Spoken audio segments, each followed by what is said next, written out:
Welcome to Tech Talk with WSU Tech, where we dive into all things WSU Tech and we highlight the voices within our college community. I'm Dr. Sheree Utash, and today we have the honor of chatting with Jeremy King. Thanks for being here, Jeremy. We always like to kick this off by having you introduce yourself and tell everyone what you do and how you serve the mission of WSU Tech. So I'm Jeremy King. Currently, I am the faculty member for design technology. I teach all of the mechanical engineering and architectural design classes at WSU Tech. But I also am the lead advisor for SkillsUSA Kansas for our chapter. And I love that. And I thank you, before we ever get into any questions, for the service and the leadership that you have provided to SkillsUSA for many years. So for those who are not familiar with SkillsUSA, what is it and how does WSU Tech participate? So SkillsUSA is a student-led career and technical organization, or CTSO.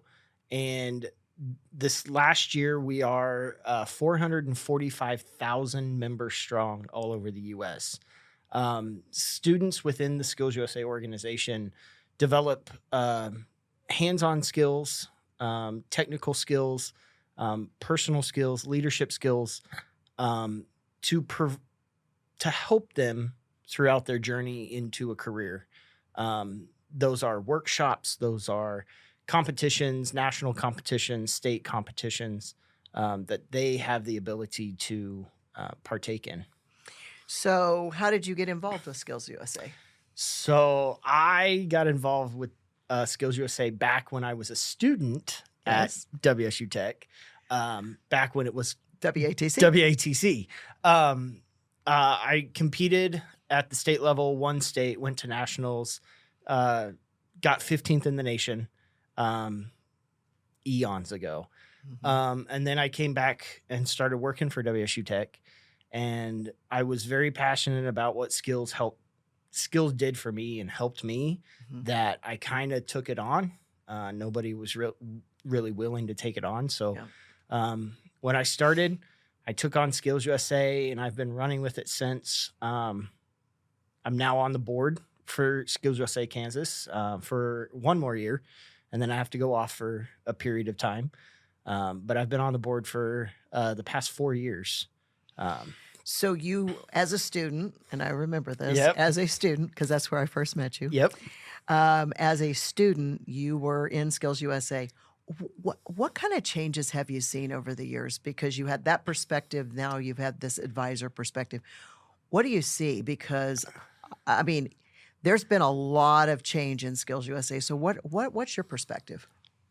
I think when I did it back when I was a student, I had no idea what I was getting into. Like, my instructor kind of told me what it was, but didn't really elaborate on it. And so I went in kind of unprepared, not knowing what to expect. What I've seen happen over the past years is the caliber of student that is coming out at these competitions. It's not something that you can just go into blind. You have to know your stuff in order to, qualify for nationals. How do students get chosen to go to SkillsUSA? So students, it's completely voluntary. There's nothing that says you have to compete. It starts out as a conversation between the instructor and the student. As an instructor, I can look at students and be like, you'd be really good at this. Or this may not be your cup of tea, but I'd offer you to try, maybe you could develop some skills, some better skills.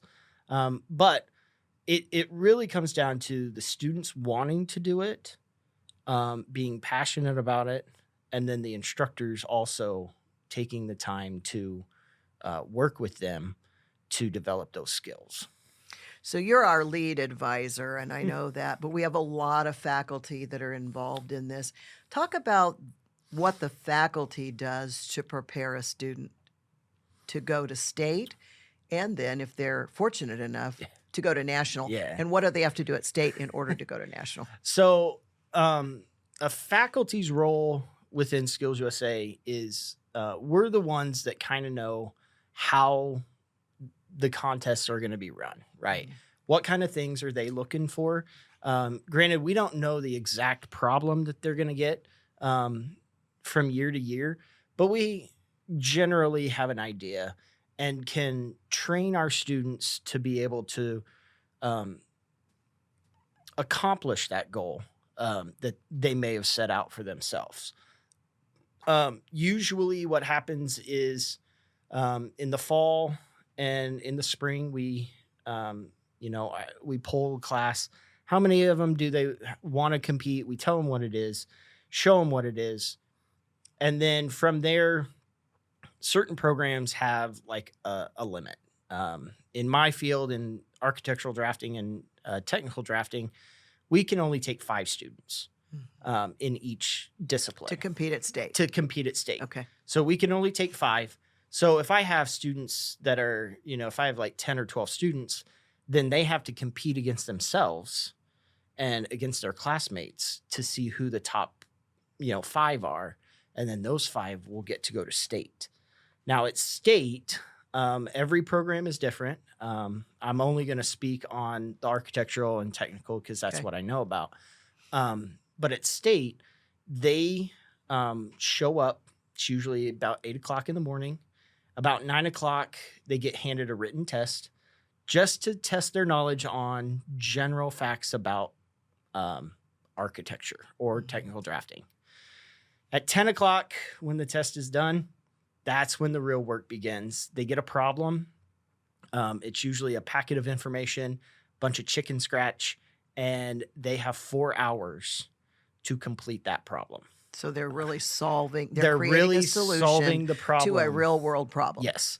In the architecture world, they get a basic rough draft of a blueprint, and they have to create a finished working document, a finished construction document in 4 hours. In 4 hours. On the technical side, it's usually a aircraft part. This last year, they kind of changed it up a little bit. It was more of a sheet metal part.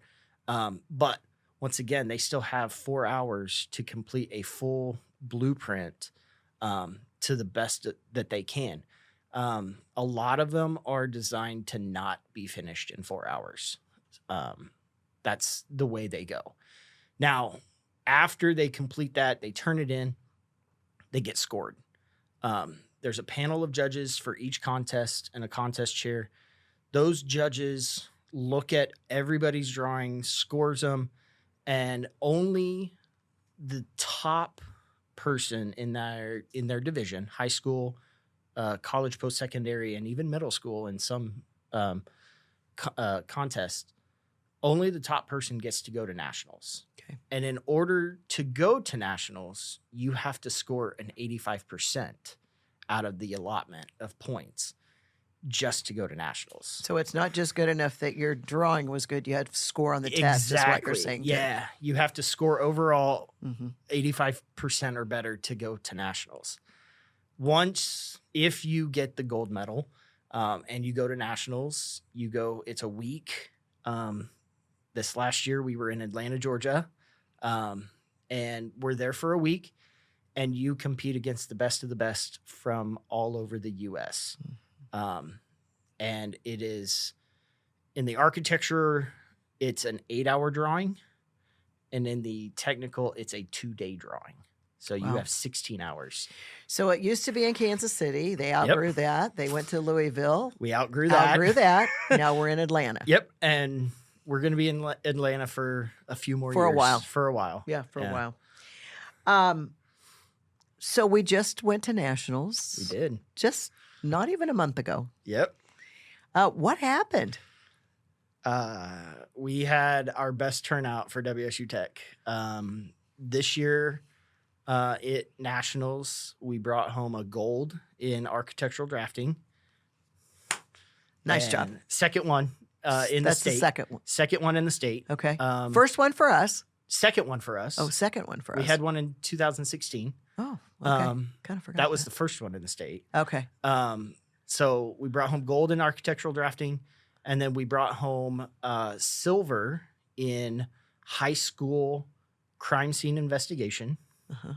We brought home silver in high school criminal justice, and we brought home bronze in college criminal justice. So big shout out to Clint Cartwright. Yep, Clint Cartwright. He stormed the buildings. Oh yeah, Crystal Simmons from Goddard Eisenhower, and then Jacob Hawley from Goddard High School. Jacob had the criminal justice high school winner, and then Crystal had the crime scene investigation winner. Wow. And they've been going for several years, and they've never quite gotten to the podium.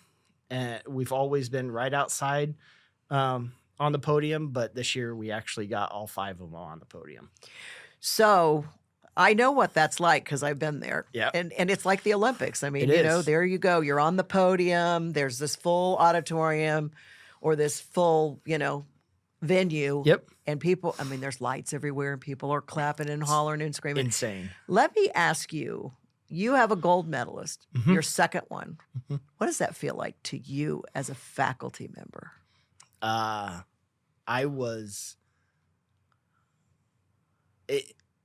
me take you back a minute. So at nationals, they don't actually tell you what place you got until you're standing on stage. Right. You don't know. They say, will the contestants from Kansas and Oklahoma and Nebraska come down? And then you go on stage, and that's when you find out who got third, who got second, who got first. Because it's super anxious time. Yes. It's exciting. I remember this year electric. I remember this year very vividly because not only was it just last month, but I was looking at my student standing on stage, and he's just kind of like looking up at everything going on.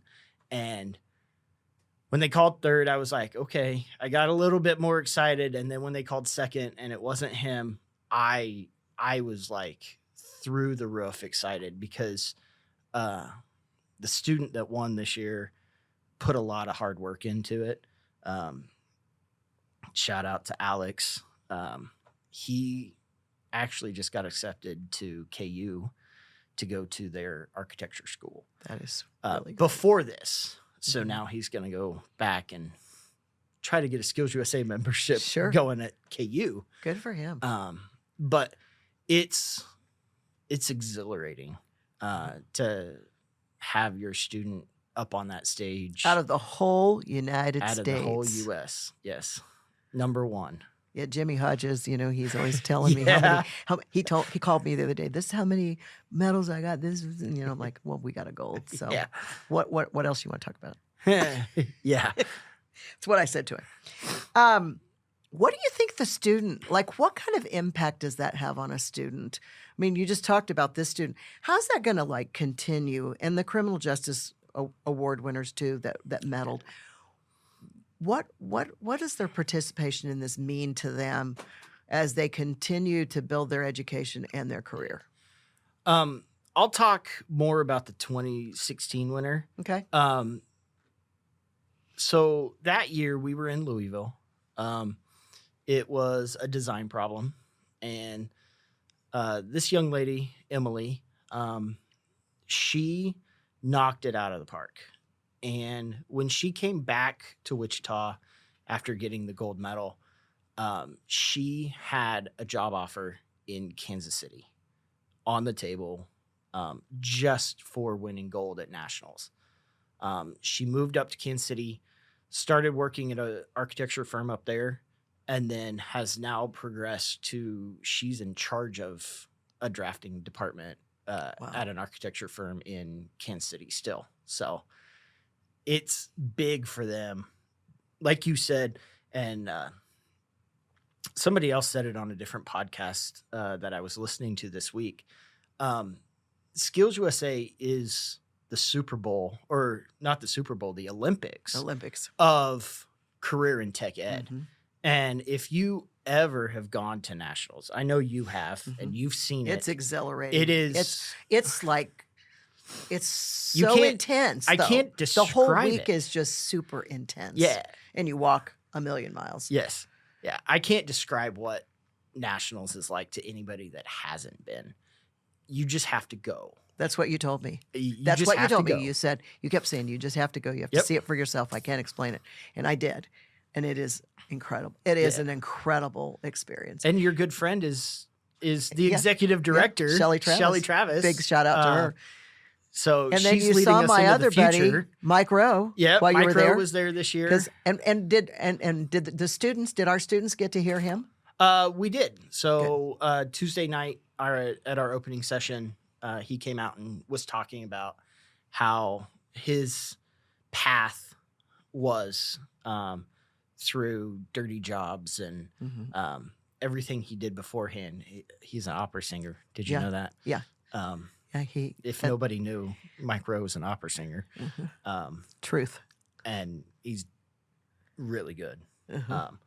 But yeah, he came out and talked to him, and students got to hear from him too. That's a real treat for those students. I think a real treat. They did say it was one of the best keynote speakers that they've ever heard of. So Jeremy, what would you say to faculty or students who might be interested in getting involved in SkillsUSA? What would be your 30-second elevator pitch to them to get involved? I mean, you want to showcase your skills, right? Put it down on the table. Come compete against some of the best of the best. It's humbling, especially when you have students that they're good, but they just missed the mark. Maybe they had a bad day. It's a little humbling to know that they could have done better, but to see their faces at the end of the day, to see that they've accomplished a goal, that's the ticket right there. So I encourage, if anybody wants to get involved with skills, if it's a student, if it's an advisor, an instructor, let me know. Shoot me an email. We'll see if we, just because we don't compete in your area doesn't mean that there's not leadership skills. You can go job interview. You could do a demonstration over something. But we have over 140 different contests that you can compete in. So we could find you something. So I really want to, again, thank you. I mean, I've watched your career path from a student out into industry, back to the classroom, and the leadership and the service, the self-sacrifice that you've made for SkillsUSA. When I think of SkillsUSA at WSU Tech, I think of you. You're kind of like that iconic moniker for the college for this. And I just really thank you for what you've done. Because of you and because of the things that you've done, we have students that are going to prosper for years and have an experience that they will never, ever forget. Yeah. Thank you for tuning in to Tech Talk with WSU Tech. Be sure to subscribe so you never miss an episode. Until next time, stay connected and keep exploring the incredible work happening here at WSU Tech. Thank you, Jeremy. You're welcome.